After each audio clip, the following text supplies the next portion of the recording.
जय श्री राम भक्तों। आज मैं आपको गरुड़ पुराण अध्याय तीसरा सुनाऊंगा, जो कि यातनाओं का वर्णन चित्रगुप्त द्वारा श्रवणों से प्राणियों के शुभाशुभ कर्म के विषय में पूछना, श्रवणों द्वारा वह सब धर्मराज को बताना और धर्मराज द्वारा दंड का निर्धारण करना। गरुड़ जी ने कहा, हे केशव, यम मार्ग की यात्रा पूरी करके यम के भवनों में जाकर पापी किस प्रकार यातनाओं को भोगता है, वह मुझे बतलाइए। श्री भगवान बोले, हे विंता पुत्र गरुड़, मैं नरक यातनाओं को आदि से अंत तक कहूँगा। सुनो, मेरे द्वारा नरक का वर्णन किए जाने पर उसे सुनने मात्र से ही तुम कांप उठोगे। हे कश्यप नंदन, बहुभीतिपुर के आगे 44 योजन में फैला हुआ धर्मराज का विशाल पुर है। हाहाकार से परिपूर्ण उस पुर को देखकर पापी प्राणी क्रंदन करने लगता है। उसके क्रंदन को सुनकर यमपुर में विचरण करने वाले यम के गण प्रतिहार द्वारपाल के पास जाकर उस पापी के विषय में बताते हैं। धर्मराज के द्वार पर सर्वदा धर्मध्वज नामक प्रतिहार स्थित रहता है। वह द्वारपाल जाकर चित्रगुप्त से उस प्राणी के शुभ और अशुभ कर्मों को बताता है। उसके बाद चित्रगुप्त भी उसके विषय में धर्मराज से निवेदन करते हैं। हे तार्क्ष, जो नास्तिक और महापापी प्राणी है, उस सभी के विषय में धर्मराज यथारूप से भली भांति जानते हैं, तो भी वे चित्रगुप्त से उन प्राणियों के पाप के विषय में पूछते हैं। और सर्वज्ञ चित्रगुप्त भी श्रवणों से पूछते हैं। श्रवण ब्रह्मा के पुत्र हैं। वे स्वर्ग, पृथ्वी तथा पाताल में विचरण करने वाले तथा दूसरे ही सुन यों जान लेने वाले हैं। उनके नेत्र सुदूर के दृश्यों को भी देख लेने वाले हैं। श्रवणी नाम की उनकी पृथक पृथक पत्नियां भी उसी प्रकार के स्वरूप वाली हैं, अर्थात श्रवणों के समान ही हैं। वे स्त्रियों की सभी प्रकार की चेष्टाओं को तत्वतः जानती हैं। मनुष्य छिपकर अथवा प्रत्यक्ष रूप से जो कुछ करता और कहता है, वह सब श्रवण एवं श्रवणियाँ चित्रगुप्त से बताते हैं। वे श्रवण और श्रवणियाँ धर्मराज के गुप्तचर हैं, जो मनुष्यों के मानसिक, वाचिक और कायिक सभी प्रकार के शुभ और अशुभ कर्मों को ठीक ठीक जानते हैं। उसके प्रति वे सौम्य तथा स्वर्ग और मोक्ष प्रदान करने वाले हो जाते हैं। वे सत्यवादी श्रवण पापियों के पापों को जानकर धर्मराज के सम्मुख यथावत कह देने के कारण पापियों के लिए दुखदायी हो जाते हैं। सूर्य, चंद्रमा, वायु, अग्नि, आकाश, भूमि, जल, हृदय, यम दिन रात दोनों संध्याओं और धर्म से मनुष्यों के वृत्तांतों को जानते हैं। धर्मराज चित्रगुप्त श्रवण और सूर्य आदि मनुष्यों के शरीर में स्थित सभी पाप और पुण्यों को पूर्णतया देखते हैं। इस प्रकार पापियों के पाप के विषय में सुनिश्चित जानकारी प्राप्त करके यम उन्हें बुलाकर अपना अत्यंत भयंकर रूप दिखाते हैं। वे पापी यम के ऐसे भयंकर रूप को देखते हैं जो हाथ में दंड लिए हैं, बहुत बड़ी काया वाले भैंसे के ऊपर स्थापित क्षण स्थित प्रलयकालीन मेघ के समान आवाज वाले काजल के पर्वत के समान बिजली की प्रभा वाले आयुधों के कारण भयंकर 32 भुजाओं वाले 3 जोजन के लंबे चौड़े विस्तार वाले बावली के समान गोल नेत्र वाले बड़ी बड़ी दाढ़ों के कारण भयंकर मुख वाले लाल लाल आँखों वाले और लंबी नाक वाले हैं। मृत्यु और ज्वर आदि के संयुक्त होने के कारण चित्रगुप्त भी भयावह हैं। यम के समान भयानक सभी दूत उनके समीप पापियों को डराने के लिए गरजते रहते हैं। उन चित्रगुप्त को देखकर भयभीत होकर पापी हाहाकार करने लगता है। दान न करने वाला वह पापात्मा कांपता है और बार बार विलाप करता है। तब चित्रगुप्त यम की आज्ञा से क्रंदन करते हुए और अपने पापों के विषयों में सोचते हुए उन सभी प्राणियों से कहते हैं, अरे पापियों, दुराचारियों, अहंकार से दूषितों, तुम अविवेकियों ने क्यों पाप कमाया? क्रोध से तथा पापियों की संगति से जो पाप तुमने किया है वह दुख देने वाला है। फिर हे मूर्खजनों, तुमने वह पाप कर्म क्यों किया? पूर्व जन्म में तुम लोगों ने जिस प्रकार अत्यंत हर्षपूर्वक पाप कर्मों को किया है, उसी प्रकार यातना भी भोगनी चाहिए। इस समय यातना भोगने से क्यों परामुख हो रहे हो? तुम लोगों ने जो बहुत से पाप किए हैं, वे पाप ही तुम्हारे दुख के कारण हैं। इसमें हम लोग कारण नहीं हैं।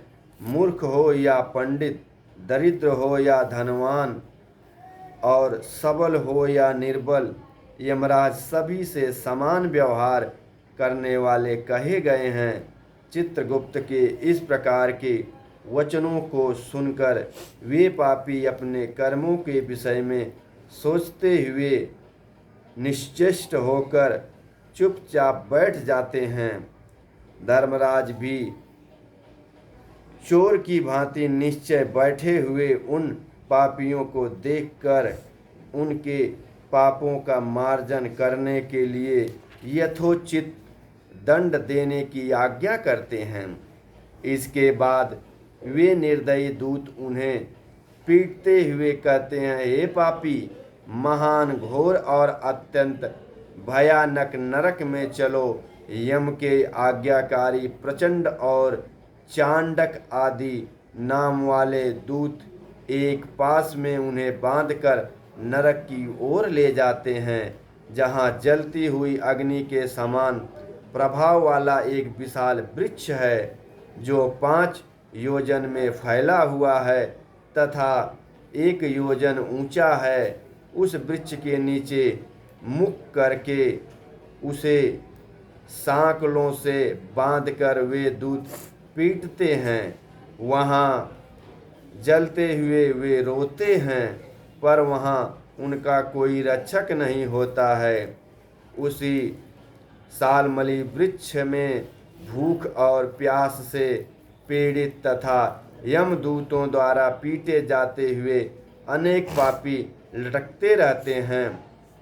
वे आश्रय विहीन पापी अंजलि बांधकर वे यमदूतों, मेरे अपराधों को क्षमा कर दो, ऐसा उन दूतों से निवेदन करते हैं। बार बार लोहे की लाठियों, मुदगरों, भालों, बर्छियों, गदाओं और मूसलों से उन दूतों के द्वारा वे अत्यधिक मारे जाते हैं। मारने से जब वे चेष्टा रहित और मूर्छित हो जाते हैं, तब उन्हें निश्चेष्ट पापियों को देखकर यम के दूत कहते हैं, अरे दुराचारियों, पापियों, तुम लोगों ने दुराचारण क्यों किया? सुलभ होने वाले भी जल और अन्न का दान कभी क्यों नहीं दिया? तुम लोगों ने आधा ग्रास भी कभी किसी को नहीं दिया, और न ही कुत्ते तथा कौवे के लिए बलि ही दी। अतिथियों को नमस्कार नहीं किया और पितरों का तर्पण नहीं किया। यमराज तथा चित्रगुप्त का उत्तम ध्यान भी नहीं किया और उनके मंत्रों का जप नहीं किया, जिससे तुम्हें यह यातना नहीं होती। कभी कोई तीर्थ यात्रा नहीं की, देवताओं की पूजा भी नहीं की, गृहस्थ आश्रम में रहते हुए भी तुमने दंतहार नहीं निकाला, संतों की सेवा की नहीं, इसीलिए अब स्वयं किए गए पाप का फल भोगो। चूंकि तुम धर्महीन हो, इसीलिए तुम्हें बहुत अधिक पीटा जा रहा है। भगवान हरि ही ईश्वर हैं, वे ही अपराधों को क्षमा करने में समर्थ हैं। हम तो उन्हीं की आज्ञा से अपराधियों को दंड देने वाले हैं। ऐसा कहकर वे दूत निर्दयता पूर्वक उन्हें पीटते हैं और उनसे पीटे जाने के कारण वे जलते हुए अंगार के समान नीचे गिर जाते हैं। गिरने से उन सालमली वृक्ष के पत्तों से उनका शरीर कट जाता है। नीचे गिरे हुए उन प्राणियों को कुत्ते खाते हैं और वे रोते हैं। रोते हुए उन पापियों के मुख से यमदूत धूल भर देते हैं तथा कुछ पापियों को विविध पासों से बांधकर मुकदरों से पीटते हैं। कुछ पापी आरे से काष्ठ की भांति दो टुकड़ों में किए जाते हैं और कुछ भूमि पर गिरकर कुल्हाड़ी से खंड खंड किए जाते हैं। कुछ को गड्ढे में आधा गाड़कर सिर में बाणों से भेदन किया जाता है। कुछ दूसरे पेरने वाले यंत्रों में डालकर इच्छुदंड गन्ने की भांति पेरे जाते हैं। कुछ को चारों ओर से जलते हुए अंगारों से युक्त उल्मुख जल की हुई लकड़ी से ढक करके लौह पिंड की भांति धधकाया जाता है। कुछ को घी के खौलते हुए कड़ाहों में, कुछ को तेल के कड़ाहों में तले जाते हुए बड़े की भांति इधर उधर चलाया जाता है। किन्हीं को मतवाले गजेंद्र के सम्मुख रास्ते में फेंक दिया जाता है। किन्हीं को हाथ और पैर बांधकर अधोमुख लटकाया जाता है। किन्हीं को कुएं में फेंका जाता है। किन्हीं को पर्वतों से गिराया जाता है। कुछ दूसरे कीड़ों से युक्त कुंड में डुबो दिए जाते हैं, जहाँ वे कीड़ों के द्वारा व्यथित होते हैं।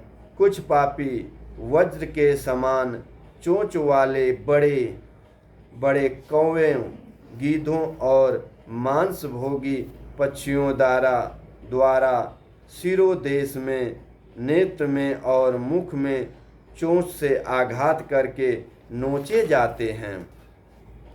कुछ दूसरे पापियों से ऋण का वापस करने की प्रार्थना करते हुए कहते हैं, मेरा धन दो, मेरा धन दो। यमलोक में मैंने तुम्हें देख लिया है, मेरा धन तुम्ही ने लिया है। नरक में इस प्रकार विवाद करते हुए पापियों के अंगों से सरसियों द्वारा मांस नोचकर यमदूत उन्हें देते हैं। इस प्रकार उन पापियों को सम्यक प्रताड़ित करके यम की आज्ञा से यमदूत खींचकर तामिस्र आदि घोर नरक में फेंक देते हैं। उस वृक्ष के समीप में ही बहुत दुखों से भरपूर नरक है, जिसमें प्राप्त होने वाले महान दुखों का वर्णन वाणी से नहीं किया जा सकता है।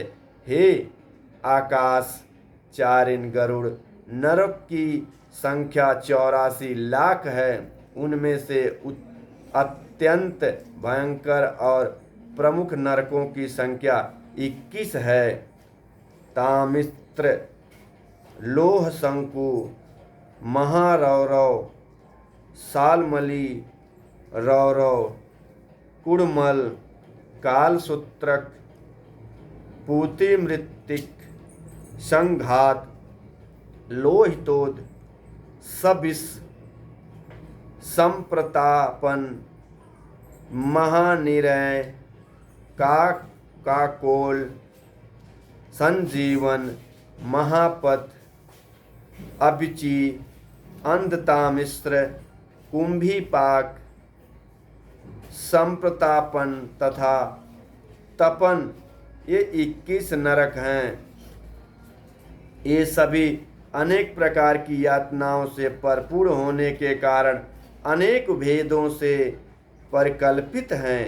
अनेक प्रकार के पापों का फल इनमें प्राप्त होता है और ये यम के दूतों से अधिष्ठित हैं। इन नरकों में गिरे हुए मूर्ख पापी अधर्मी जीव कल्प पर्यंत उन नरक यातनाओं को भोगते हैं। तामिस्र और अंधतामिस्र तथा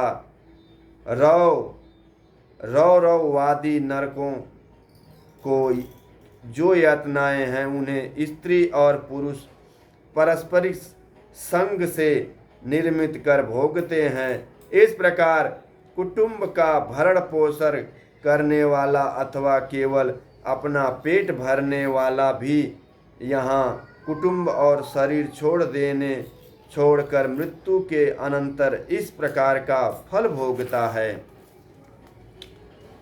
प्राणियों के साथ द्रोह के भरण पोषण किए गए अपने स्थूल शरीर को यहीं छोड़कर पाप कर्म रूपी पाथेय के साथ पापी अकेला ही अंधकार पूर्ण नरक में जाता है, जिसका द्रव्य चोरी चला गया है। ऐसे व्यक्तियों की भांति पापी पुरुष दैव से प्राप्त अधर्म पूर्वक कुटुंब पोषण के फल को नरक में आतुर होकर भोगता है। केवल अधर्म से कुटुंब के भरण पोषण के लिए प्रयत्नशील व्यक्ति अंधकार की पराकाष्ठा अंधतामिस्र नामक नरक में जाता है। मनुष्य लोक के नीचे नरक की जितनी यातनाएं हैं, क्रमशः उसका भोग भोगते हुए वह पापी शुद्ध होकर पुनः इस मृत्युलोक में जन्म पाता है। इस प्रकार गरुड़ पुराण अंतर्गत सरोद्धार यम यातना निरूपण नामक 3रा अध्याय पूरा हुआ। तो भक्तों, आप लोग यह गरुड़ पुराण का जो वीडियो है, ये ज़्यादा से ज़्यादा लोगों तक शेयर करें, जिसको सबको यह ज्ञान होना चाहिए कि जीवन में बुरा कर्म और बुरे कर्म का जो फल भोगना पड़ता है, उसके बारे में जानकारी मिले। तो जय श्री राम भक्तों, वीडियो ज़्यादा से ज़्यादा शेयर करके और सब्सक्राइब करें।